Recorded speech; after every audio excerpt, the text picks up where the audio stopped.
is Rob Tubber for Boxing Social. Delighted to be joined by Sonny Edwards. We're here today in London at the Joyce-Jennings / Dubois-Gorman undercard press conference. How you doing, Sonny? Yeah, I'm all good, thanks. You always look like you've got something that you really want to say, but you don't say it. What did you want to say then? I was going to say, who do you think's the main event? Joyce-Jennings. Internationally, I would say Joyce-Jennings, yes. You? Yeah, I kind of agreed with what Jennings said there. It's mad because he's probably the biggest name on the card, I think. You know, he's fought mega fights against Klitschko. Obviously, Rivas was a big fight, and Ortiz as well as a few others. You know what I mean? So, yeah, I'm looking forward to seeing him fight, to be honest. How big a step up do you think this is for Joe Joyce? You just mentioned there, Bryant Jennings boxed Vladimir Klitschko, boxed Luis Ortiz, very recently boxed Oscar Rivas. How big of a jump is this from what Joe's been facing so far in his career?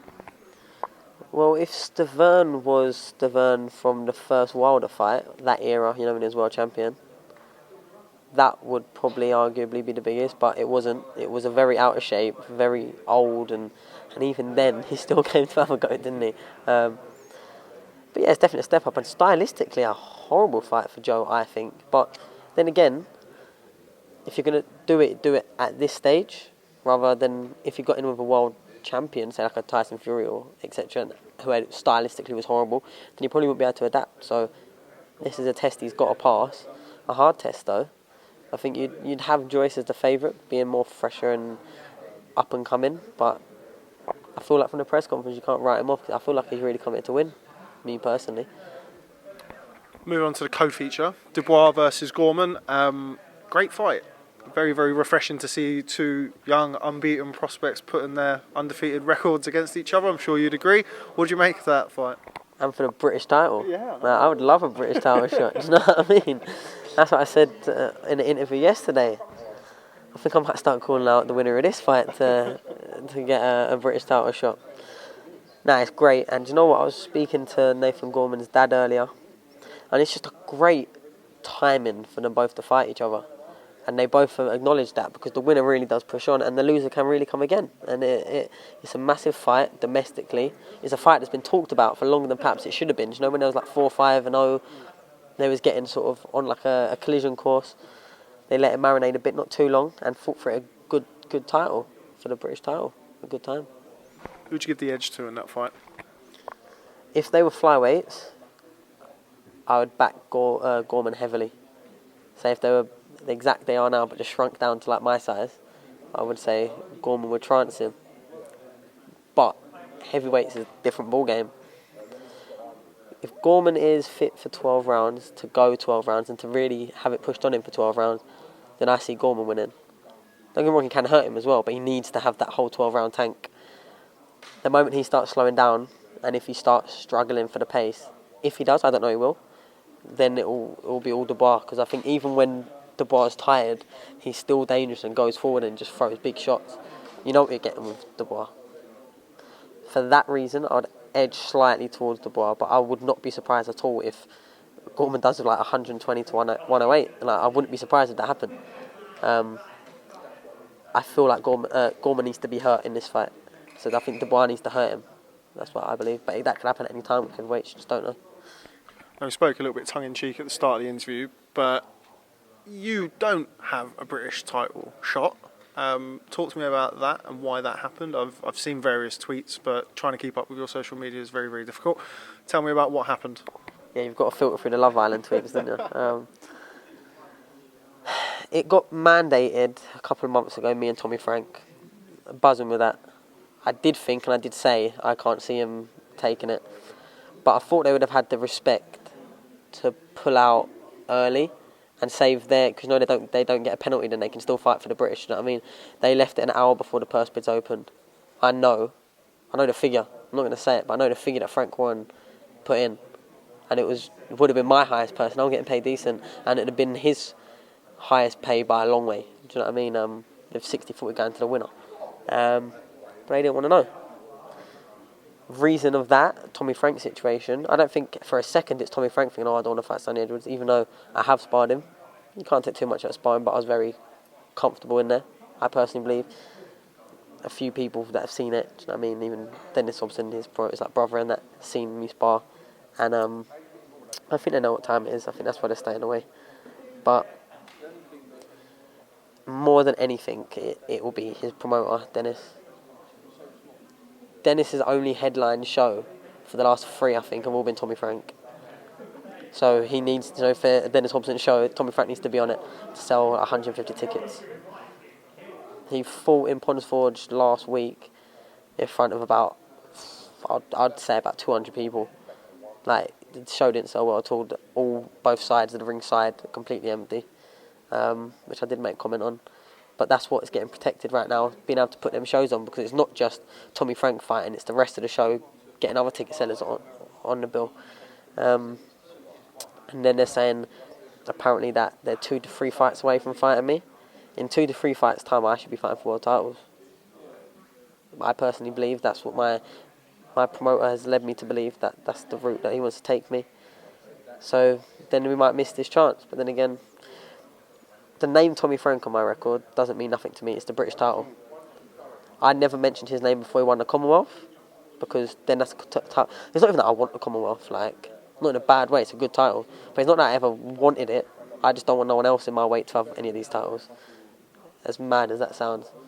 Like this IBF International, W European, I'm holding on to that because I don't want no one else to have it more than I want it for myself, because then I become the person that, in order to get past me, they have to go through me. And I think I'm getting to that stage quite closely now, that if anyone wants really at my weight or similar weight, wants to go past me, they have to go through me now, because otherwise it's just, why aren't you fighting him? Like, I didn't even watch Tommy Frank's last fight.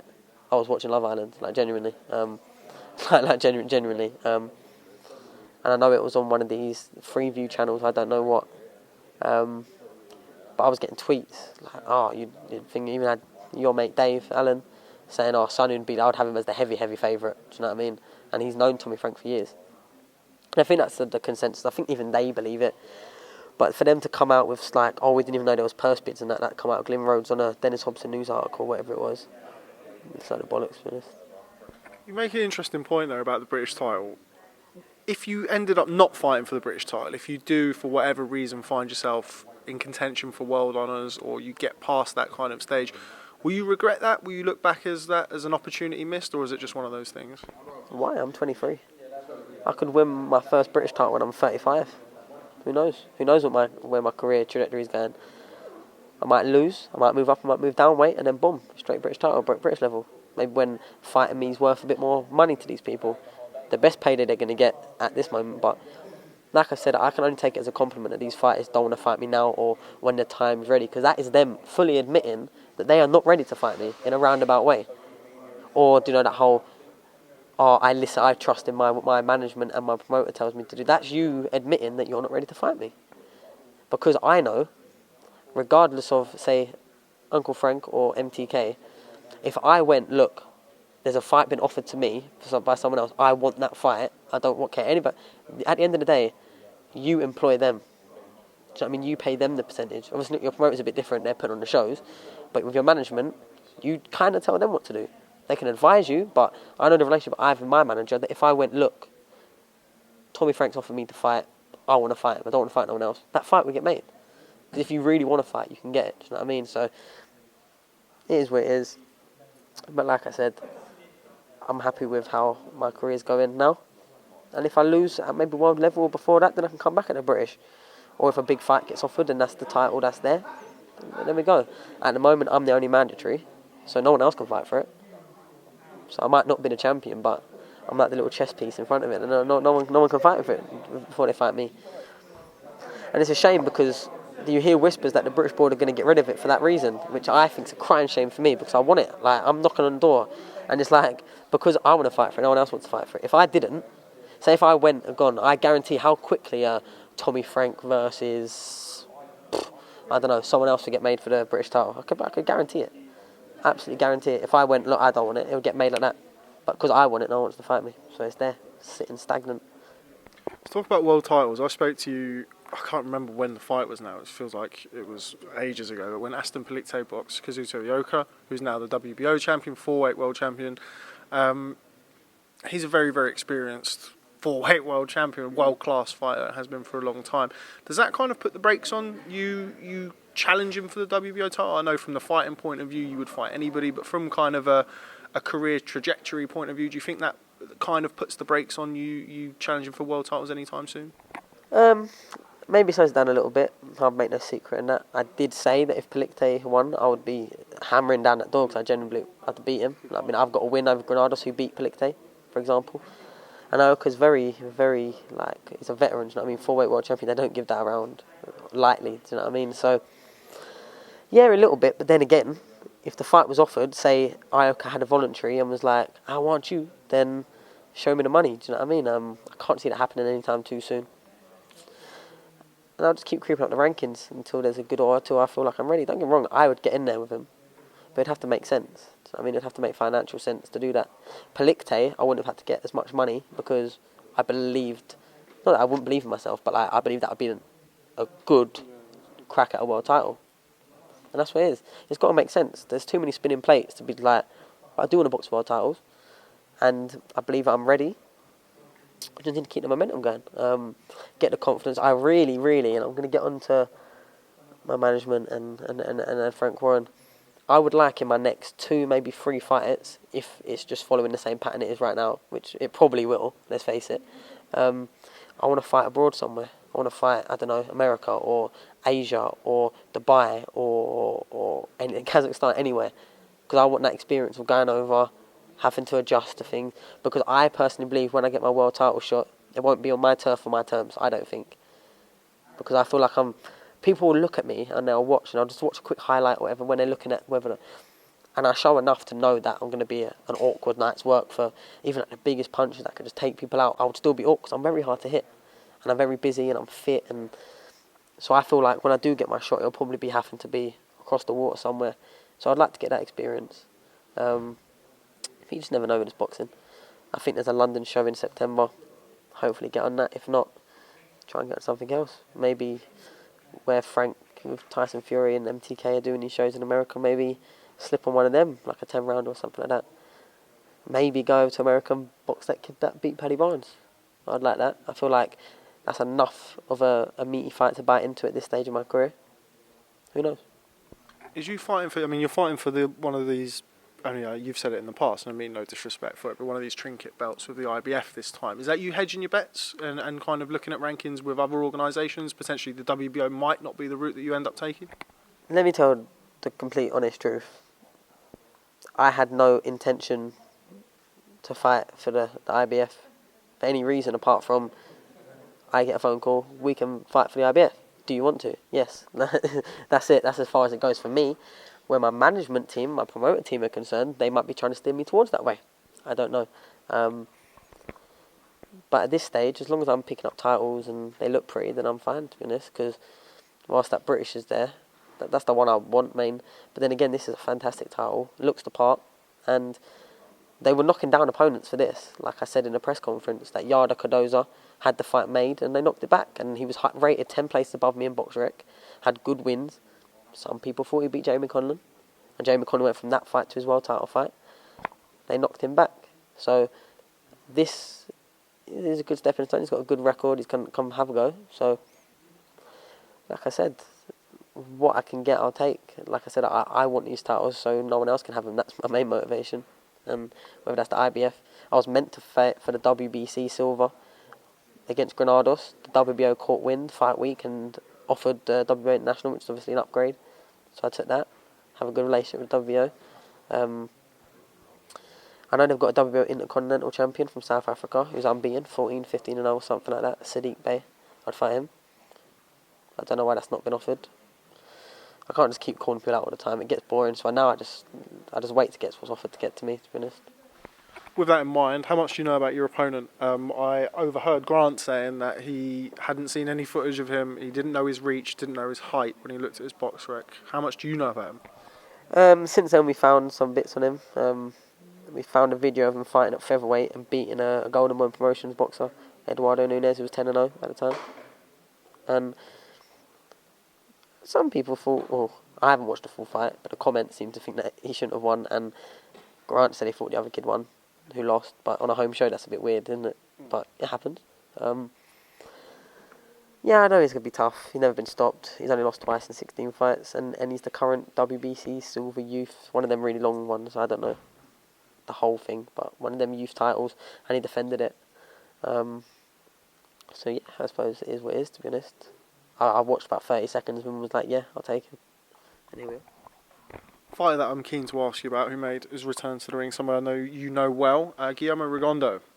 Made his return to the ring, I think 2 or 3 weeks ago. I'm all over the place at the minute with timescales and calendars. Did you watch this fight? Yeah, I did. I watched it in the morning after. I think I just woke up as it finished, actually, and then someone posted it up straight away, so I watched it. Obviously, he was down on the cards, wasn't he? But he just stood there with a tough Mexican who he knew he could fight. And he does look very old now, Guillermo, but he shows that when he lets his hands go, he can still let them go. And that, I can't pronounce his name, like Seiya or something, when he, did McDonald beat him or something like that? Was it one of the McDonald's or something like that? He got him over, I think. Anyway, tough fighter. Tough fighter. And then the stoppage might have been a bit premature, but I feel like he would have he's vicious, he is, when he lets his hands go. And he showed how much power he still got in that backhand when he chopped it around the side. At bantamweight, super bantamweight, phenomenal fighter. I don't think he'll really get the opportunities. Maybe he might get a few more now because he's at the end of his career.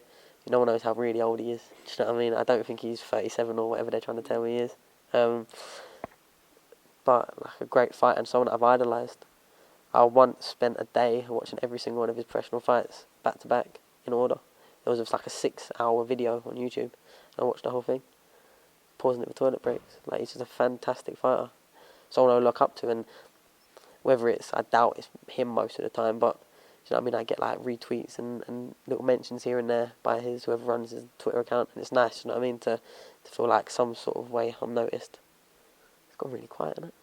We've managed to talk the room empty, which is usual for me and you. Yeah, 17 minutes, we're still going strong. Last time I saw you was in Glasgow for the World Boxing Super Series, which was before Inoue blew through Manny Rodriguez. I know you're a big Inoue fan. I think before that fight you said that he's potentially the number 1 pound-for-pound fighter in the world. Haven't spoke to you since. What did you make of his performance? Well, me and Dalton somehow blagged basically being in his corner. Like, the World Boxing Super Series, they have one row in the ringside, didn't they? Then there's a barrier, and then the rest of the seats. We were sat in that one row, literally in his corner. Do you know what I mean? Like, he throws a shot and he lands a shot, and it don't even look like there's too much in it until you see what happens to good fighters after, and it is crazy, man. It's like he just ices them. And Rodriguez had a good first round, I thought. Maybe Inoue just edged it, but like, it was very close, and I thought, wow, this is going to be a fight. Like, and I was half gutted when he did him, how he did him, because as soon as he caught him with that shot, and then he was just. But look how tough Rodriguez was, keep getting up, and he probably would have kept getting up all night. Do you know what I mean? Wow, I don't know what they do to get his punches like that, but he's insane. It's his balance more than anything. He controls every part, like every limb of his body when he's landing these big shots, and he's looking at the fighters. It's crazy good. If he was like a welterweight or something, he'd be by far pound for pound everything. Do you know what I mean? Like, what has he done wrong in his career, like so far? Was it freeweight world champion? Well, he's got a regular belt at Bantam. Oh, okay, so I don't really. Well, he's won a belt there now anyway. Yeah. But he's just incredible, crazy good. I don't know how heavy do you reckon he can go? So I've seen him. There's a video on YouTube. I don't know if you've seen it, where he spars Genesis Savannah, who boxed Oscar Valdez at featherweight for the world title, and he holds his own there. And you can I understand sparring, but the weights in the shots, it doesn't seem beyond the realms of possibility that he could go to featherweight. Yeah, I don't think we'll get a Pacquiao going all the way to welterweight. But then again, why not? Pacquiao was like, is what 5'5", and he went all the way. So, who says? Hey, he's young still anyway. What's he, like 25? He's young. I don't know how old. 24, 25. So who knows?